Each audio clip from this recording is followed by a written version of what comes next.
José Carlos va poniendo. Bueno, yo voy a hablarles de arqueoastronomía. En realidad, los arqueoastrónomos últimamente preferimos usar el término astronomía cultural porque es bastante más amplio y coherente, quizá para explicar nuestra disciplina. Lo que les voy a hablar es de arquitectura, astronomía, paisaje y simbolismo. Es decir, antes hablaba José Carlos de la relación entre la ciencia y las ciencias humanas. Yo tengo la suerte de trabajar en eso. O sea, soy astrónomo, pero trabajo al servicio de las ciencias sociales, en particular de la arqueología, la antropología, la historia. Podría hablarles, por ejemplo, de cómo nuestros antepasados plasmaron el cielo en las cuevas rupestres de la cueva de Lascaux.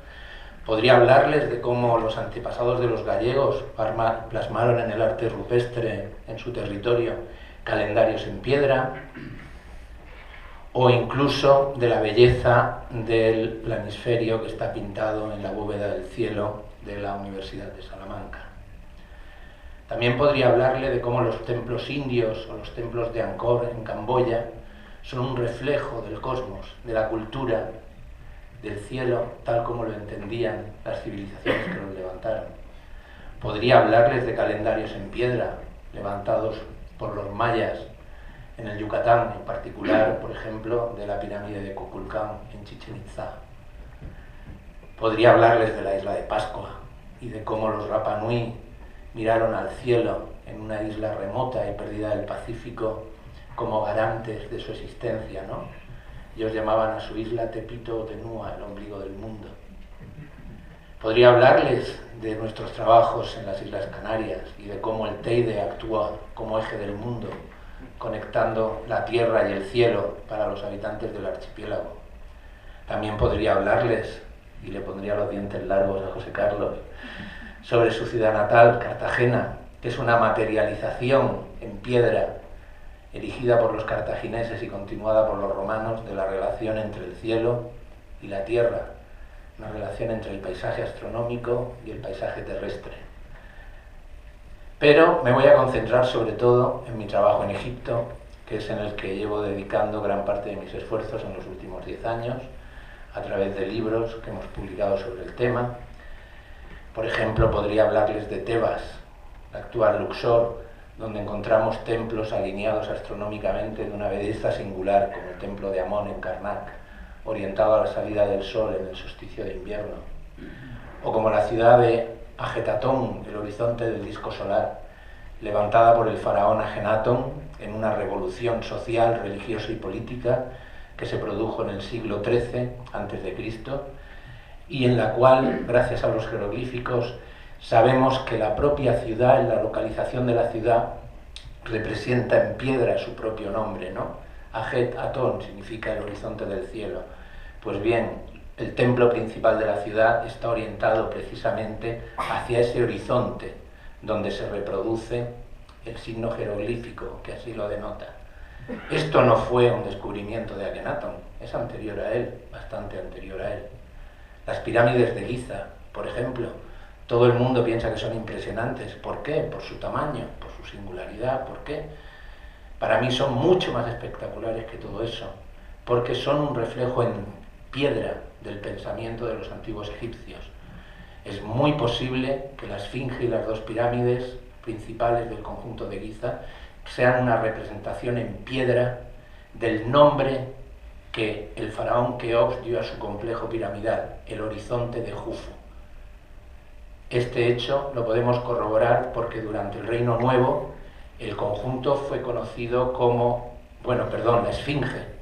El centro del conjunto fue conocido como Hor en Ajet, Horus en el horizonte, donde literalmente pueden apreciar que el signo jeroglífico de la divinidad, un halcón sobre el disco solar situado entre dos montañas, reproduce fidedignamente lo que ocurre en tierra en el momento de la puesta de sol en el solsticio de verano, el día más largo del año. Pero hoy les voy a hablar con algo más de detalle de nuestros últimos trabajos.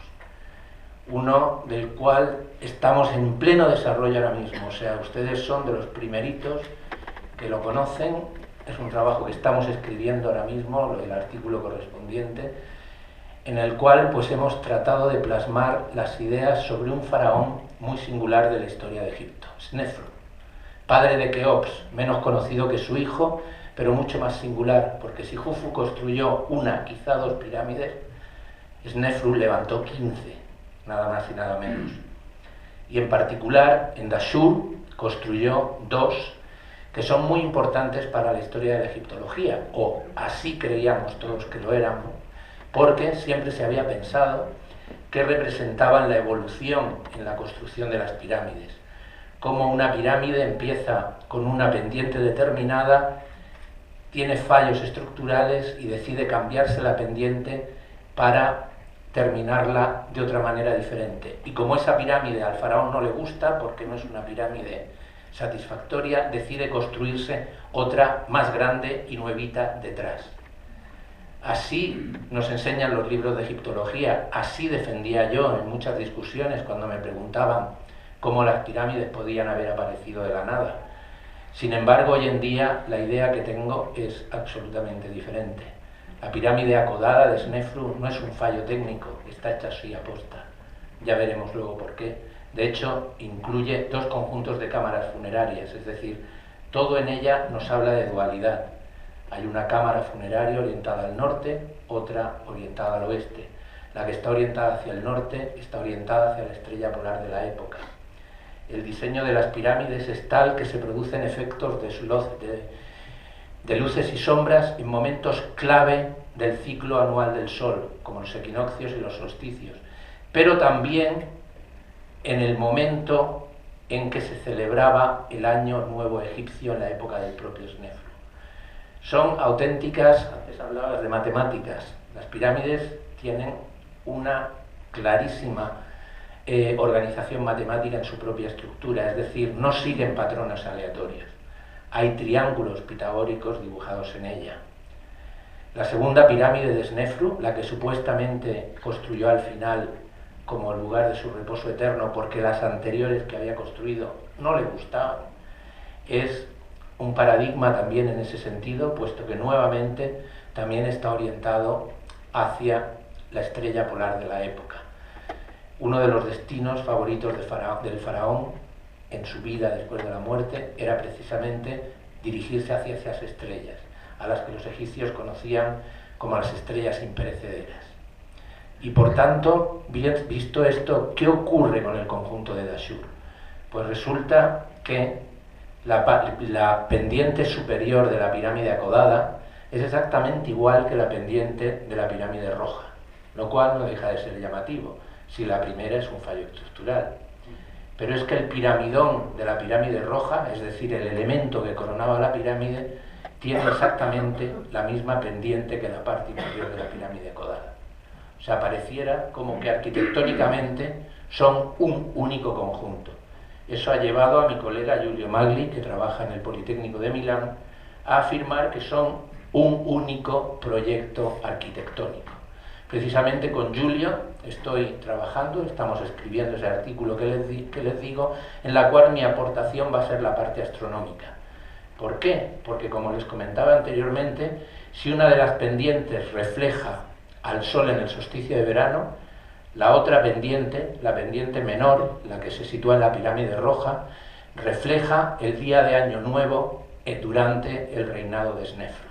Es decir, son un canto a los conocimientos astronómicos de los antiguos egipcios mediante la ordenación del calendario más perfecto que inventó nunca la humanidad. De hecho, nosotros hoy en día seguimos usándolo, 5000 años más tarde. Las pirámides de Snefru tenían unos nombres muy peculiares.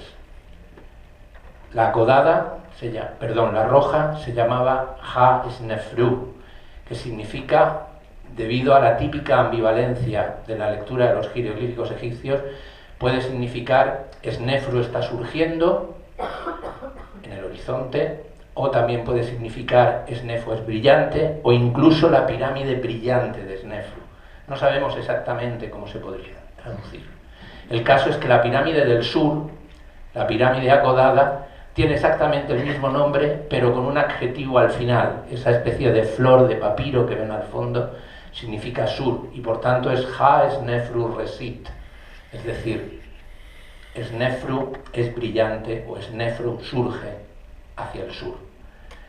Pero con la típica dicotomía existente en las lecturas de los jeroglíficos egipcios, el término Ha también se puede leer como coronas. Y eso nos ha permitido dar una novísima lectura a los anales de los primeros reyes de Egipto, que se encuentran en una piedra que se conoce como la piedra de Palermo, porque se encuentra en el Museo Arqueológico de Palermo, y especialmente hay 2 secciones dedicadas al reinado de Snefru, donde podemos leer, por un lado, la construcción del muro del sur, del muro del norte y del sur de la tierra, la mansión de Snefru. Posiblemente se refiere a la construcción de un palacio aproximadamente en el año 8 o 9 del reinado de este faraón. 2 años más tarde comienza la construcción de Snefru elevado con la corona blanca, al sur de la frontera, y Snefru el elevado con la corona roja al norte de la frontera, en el año de la 8ª ocasión, el año 10 u 11º de su reinado. Siempre se había pensado, los egiptólogos, ustedes compran el Wilkinson, por ejemplo, que es el libro, la Biblia sobre la piedra de Palermo, y lo que se afirma es que son fortalezas en las fronteras de Egipto para defenderse de los ataques de los enemigos. Nuestra idea es completamente diferente. ¿Qué son las 2 coronas de Snefru? La corona blanca es la corona que representa al Alto Egipto, y el faraón la llevaba en tanto que rey del Alto Egipto, el valle. La corona roja, aquí vemos a su hijo, Jufu, con ella, era la corona del Bajo Egipto, y por tanto la llevaban los faraones como reyes del Bajo Egipto. La combinación de las 2 daba el Shenti, la poderosa, que era la corona que llevaban los reyes como soberanos del país unificado. Pues bien, Katia Goetz, en su tesis doctoral, ha defendido que en los textos de las pirámides las coronas aparecen frecuentemente en los textos religiosos egipcios como manifestaciones situadas en la esfera celeste. Por ejemplo, la corona blanca sería manifestaciones de cuestiones que aparecen en el cielo nocturno, como pudiera ser la luz zodiacal o incluso el planeta Venus. Por otra parte, la corona roja se la suele relacionar con la aurora, y nosotros hemos propuesto que también podría relacionársela con las auroras boreales, que son observables en Egipto. Esa foto que ven ahí es una foto tomada en el Parque Nacional del Teide, en Tenerife, que tiene exactamente la misma latitud que Dashur, el lugar donde se encuentran las pirámides de Snefru. Y es una aurora boreal, de un color rojo profundo. Por tanto, la idea que estamos defendiendo, es posible que los egiptólogos, como me decía el otro día Felipe Criado, director del Instituto de Ciencias del Patrimonio, nos den hasta en el cielo de la boca. Pero nuestra idea es que el texto se ha leído mal, el texto de la piedra de Palermo. La frontera a la que se refiere no son las fronteras del país frente al enemigo, es la frontera que separa el Alto y el Bajo Egipto, justo donde se encuentra Dashur. Y por tanto, la pirámide acodada no es un ejemplo de errores acumulativos en el diseño de las pirámides. Fue diseñada como tal desde el principio. ¿Para qué? Para representar a la corona blanca del Alto Egipto. Mientras que la pirámide roja, que además se construyó con piedra caliza de color rojizo, al contrario que la pirámide acodada, que se construyó con piedra caliza de color blanco, es decir, hay incluso ese matiz en los colores, esa singular belleza en las representaciones, sería por tanto la corona roja, una representación de la corona roja. De esta forma hay una nueva lectura de la piedra de Palermo. Lo que nos informa es que en el año 10º del faraón, Snefru decidió construir no una, sino 2 pirámides como reflejo del poderío de su reino y como manifestaciones de su poder y de su control sobre el doble país. Una de ellas sería la representación de su soberanía como rey del Alto Egipto, y por tanto representaría la corona blanca. La otra de su soberanía sobre el Bajo Egipto, y por tanto representaría la corona roja. ¿Y por qué hizo todo esto? Pues por una pasión que tenían los antiguos egipcios.